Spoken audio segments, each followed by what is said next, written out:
Ari's list of Covent Garden ladies. This read-along is going to be essentially made while whispering.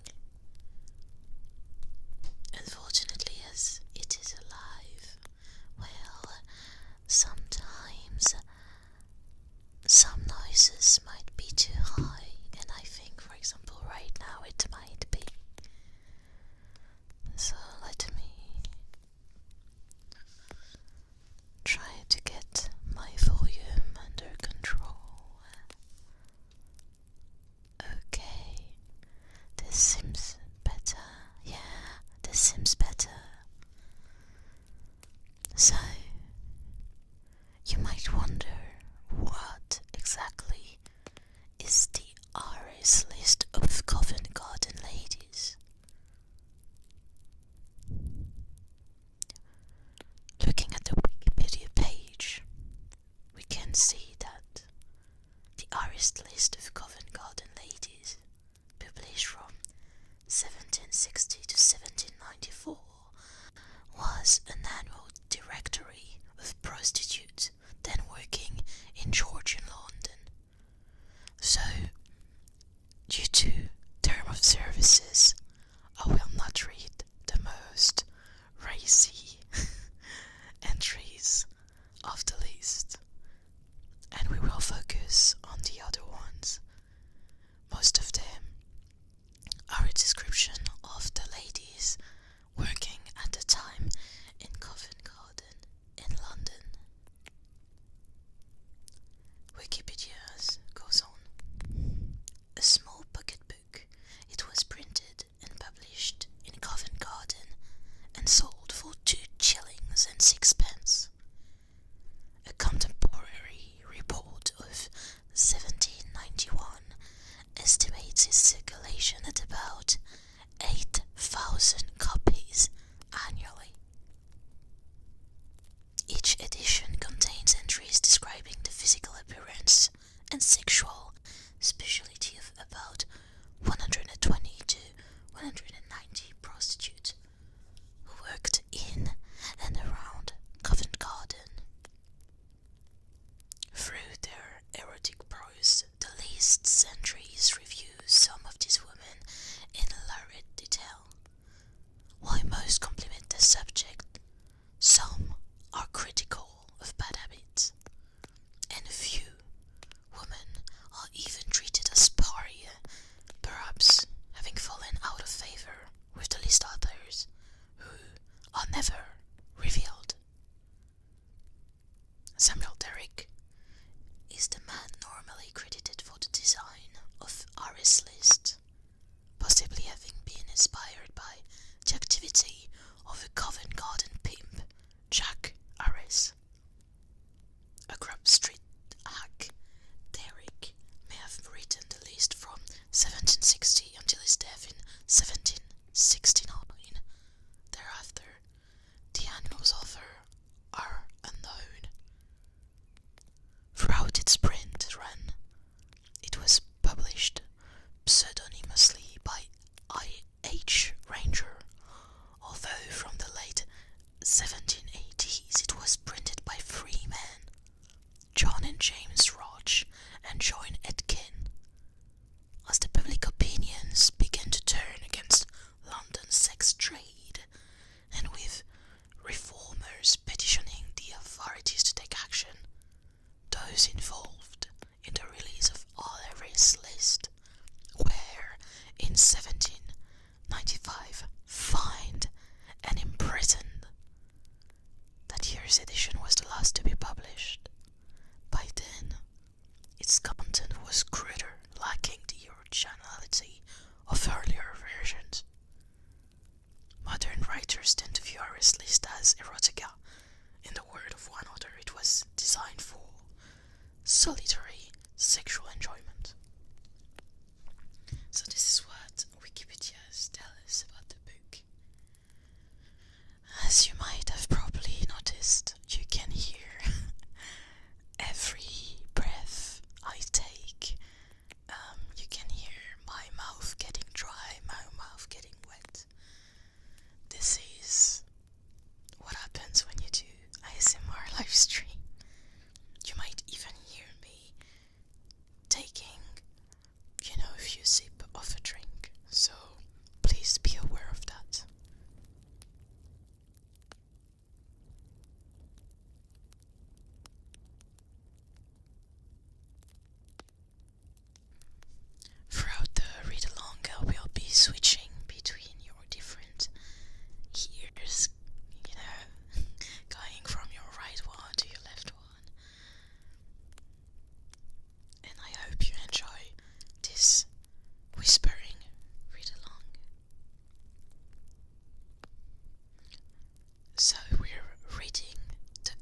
so that the entrapment of young girls was an important part of their profession.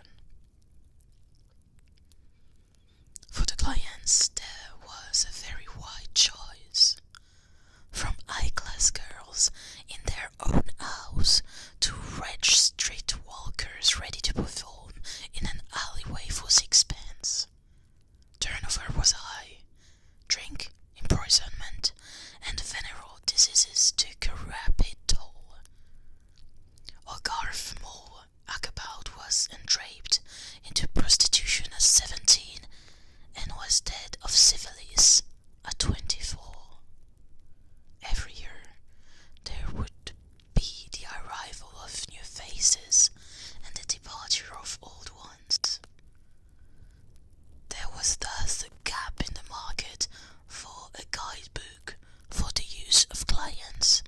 An Irish list first appeared in 1756 and was published yearly until 1795, when it was suppressed by the authorities. Pocket size and costing half a crowd, it sold about 8,000 copies of each edition and, at first, listed upwards of 150 women at different levels and prices. Later edition tended more towards the upper end of the market. Price half a guinea and upwards.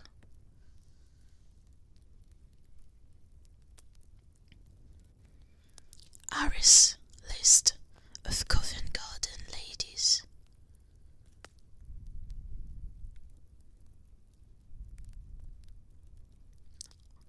Or Man of Pleasure's calendar for the year 1793.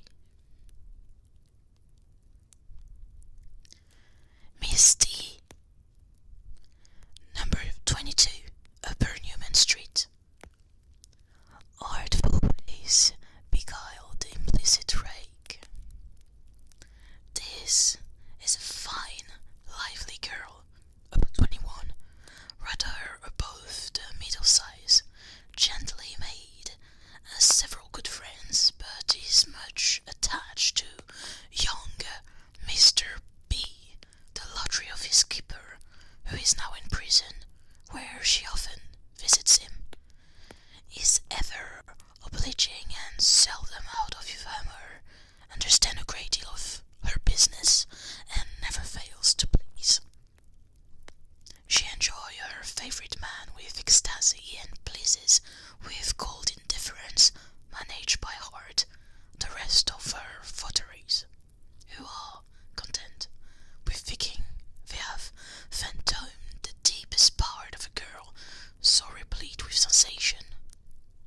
In short, she can so well counterfeit the passions of love and lust that many of the most knowing rags of town would be easily deceived.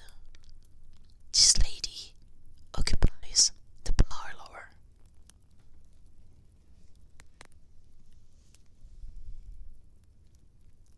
Miss G, number 22, Upper Newman Street.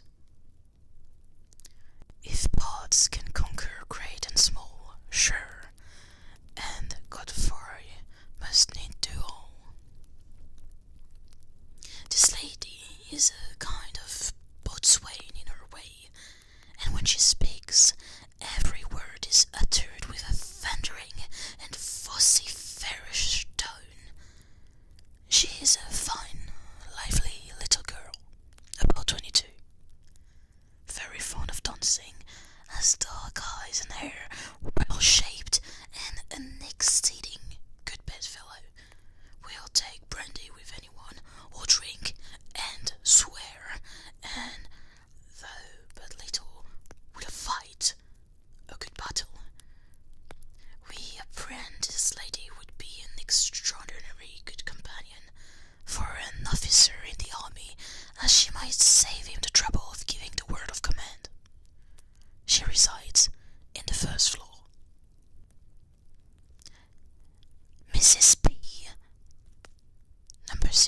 6 Upper Newman Street. Calm though, godness fair and free, with the sweet simplicity. The above two lines are highly descriptive of Mrs. P, who for ease, freedom and simplicity is scarcely to be matched among the whole sisterhood. Beside which, a beauty is by no means inconsiderable. She is about 20, has been near 5 years in the industry, and has had tolerable fortunes. Her features are good, except her mouth, which is a little too wide, especially when she laughs, which is pretty often. Those who are inclined to myth will find her to be a good companion, without the least tincture of blasphemy. She is not of a mercenary disposition, yet she expects £1, but rather than lose a customer, will put up with half the sum.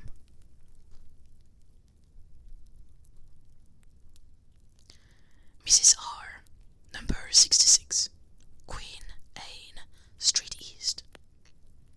With the sport of the field, there's no pleasure can be. Then follow, the hound in full cry. A fine tall girl, about 22, elegant in person, with a captivating countenance. She has found out the true art to please and be pleased. Mrs. R has very dark eyes and eyebrows, and plenty of the same colour hair on the enchanting spot of love, being a fine cover for game. This lady has tasted the sweets of many good things, in person, and relishes them all. Her predominant passion seems for horses, hounds, and the delights of the field. No one is more emulous than our heroine to be in at death. Upon the whole, we may pronounce this lady a woman of taste and spirit, which she displays in nothing more forcibly and thing not expected than in the choice of her favourite, as he is still a hunter.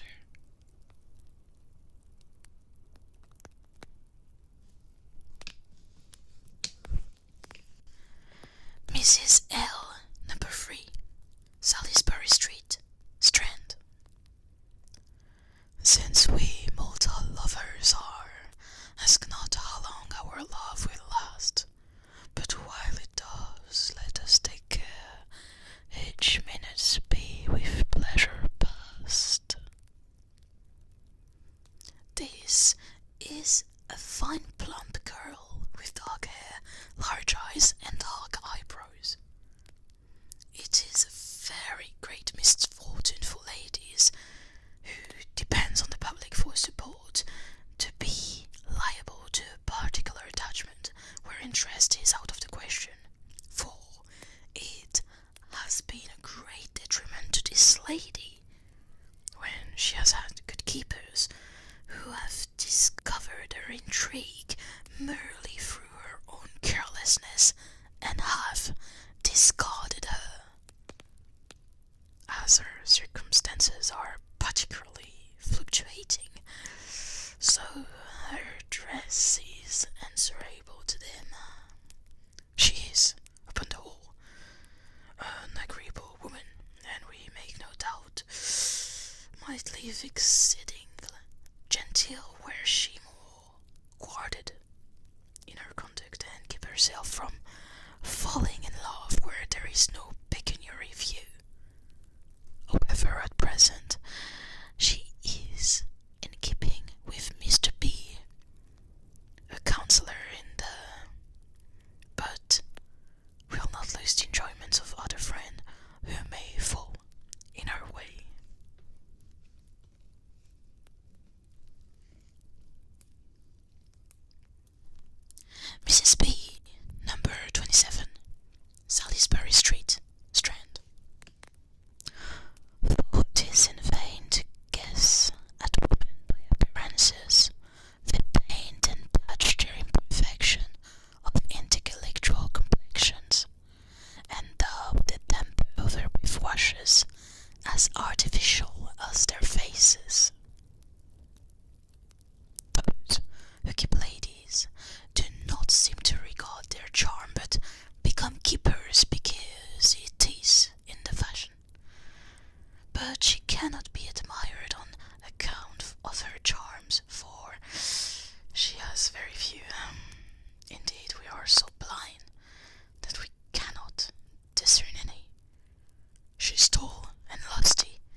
Princess Street, Cavendish Square.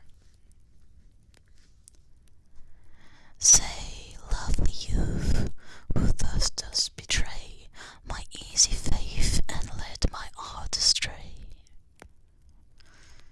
The situation of this lady is truly pitiable, for as we understand, her heart was betrayed by a young gentleman in the country who soon forsook her, which she repeats with a good deal of apparent grief, and does not seem at all calculated for her present way of life, except in point of beauty. He is rather short and has a clear fair skin with a pleasing blue eye. Her cheeks are very prettily dimpled, and she has a natural fresh colour. Her hair is bright and her teeth are good. She is now a lovely, desirable girl, but if she continues long in her present situation, it is a great chance but that to become as false, inconstant, and infamous as many others of the fraternity. By this remark we do not mean to anticipate any disagreeable circumstances, but mention it merely to her as a friendly caution that may possibly raise her pride and guard her against those painful habits which are often the disgrace and sometimes the ruin of many of the sex.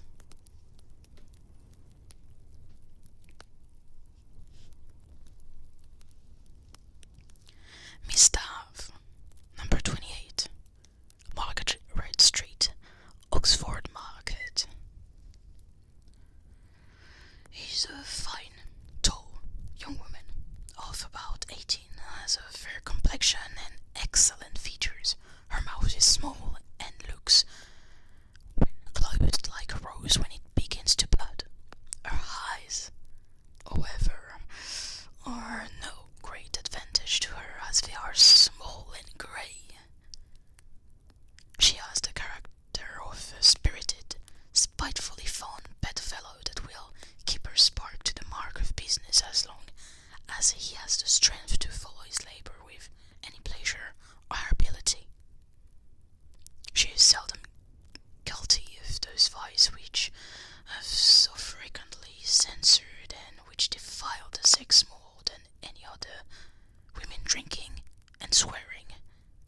This, however, is not to be wondered at when it is known, which her company will easily discover, that she has been excellently educated, and notwithstanding the unfortunate bent which the has taken, yet there are some of the stamina of the original virtues planted in her mind to be discovered, and which no practice will so eradicate as to render her vulgar or disagreeable.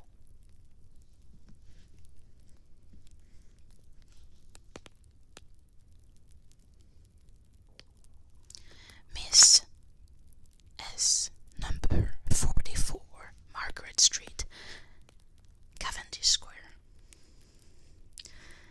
As Bobs, she wondrous pretty, her looks are almost jetty, she's a fine Orange done Betty, and oh, her eyes are blue. We cannot call this lady a beauty of the first rate.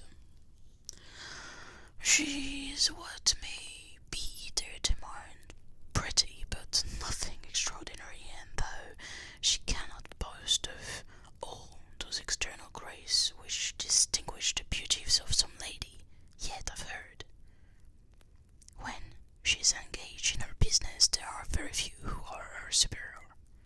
She is amorous to the greatest degree, and has courage enough to not be afraid of the largest and strongest men,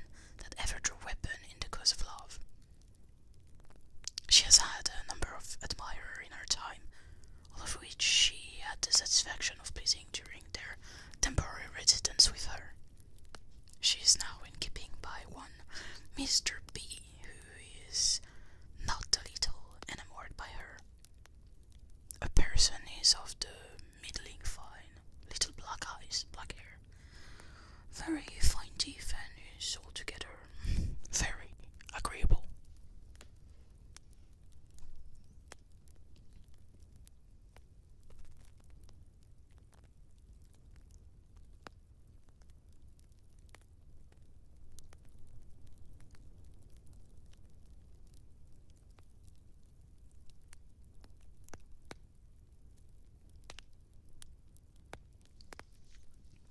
Miss G, number 61, Well Street.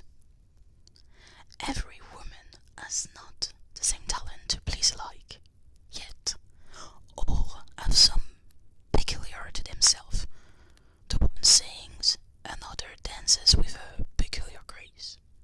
One charms by her sense and sensibility, another catches the heart by mere simplicity. Miss G, particular advantage is a surprising found humour which she displays in the most agreeable manner imaginable. A mistress of such a turn must sure be very desirable, as nothing in the world can please equal to good humour joined with beauty. This lady lives in very gay life, and receives visits only from the best, of whom she makes whatever she thinks proper by help of her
self-esteem and attention.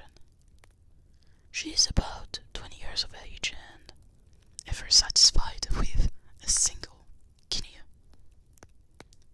The lady is said to be the natural daughter of Lady P and is of a fair complexion.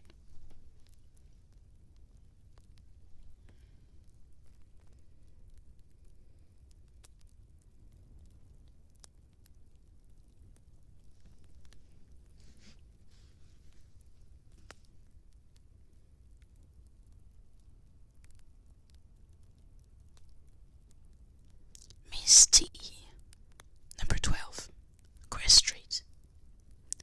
The god of love with all his darts lives in her eyes to conquer hearts. This lady adds to a gentle person an excellent understanding, having had good success.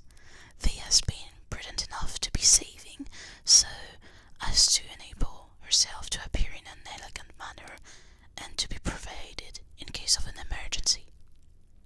She is visited by a liberal company, for no others are welcome to her as mere visitor.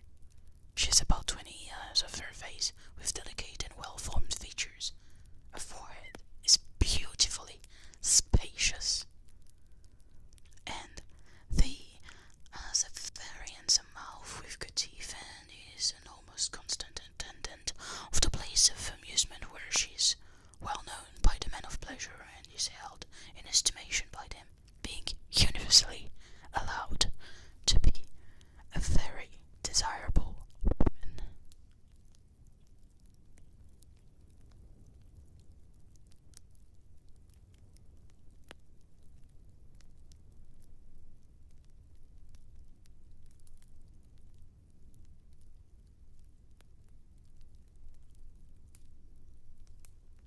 Miss C, same house as the last lady.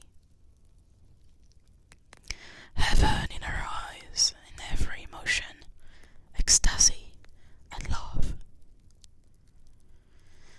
This is an old observation, but certainly a true one, that some of the finest women in England are those who go under the denomination of ladies of easy virtue. Miss C is a particular instance of the assertion. She came of reputable parents, bred delicately, and her education far superior to the vulgar.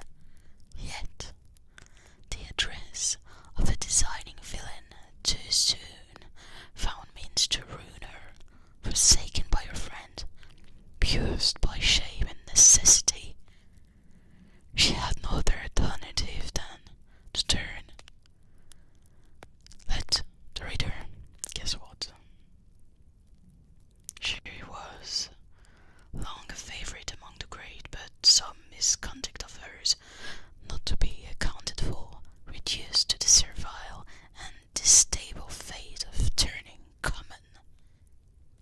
She is a fine figure, tall and genteel, has a fair round face, with a faint tinge of that bloom she once possessed.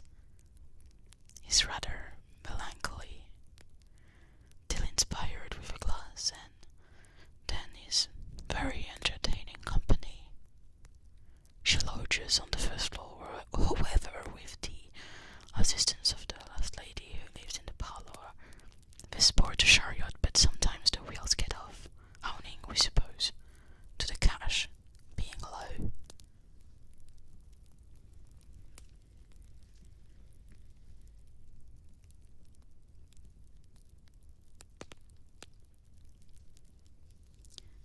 Miss W, number 6, Princess Street, Cavendish Square. Temptation strikes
most of her person.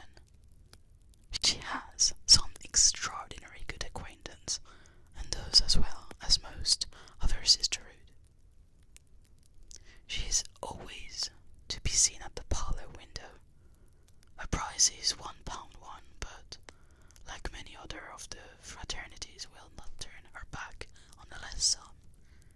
She will rather accept half a guinea than her friend should return home with his burthen.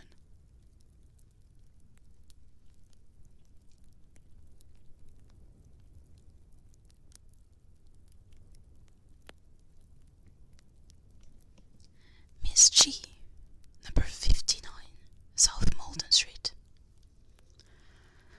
Oh, parents, consider the child in the future. This is a decent, well-bred young lady about 22 who was brought up in France, her father being a man who had an extreme good place for life, during which period he could very well afford to bring her up in the way he did. But, being too ambitious was the cause of her ruin. After his disease she was left to the wide world to shift her for herself, her mother dying when she was very young. Which way to turn herself she knew not. The whole of the father's effect went to pay some debt, so that, being totally out of subsistence, she applied to one of those handy old women who oblige gentlemen with the newest ware, an opportunity which to her seems the dernier ressource. Consequently, he was resolved to embrace it. In short, after losing her maidenhead for trifling consideration, she was obliged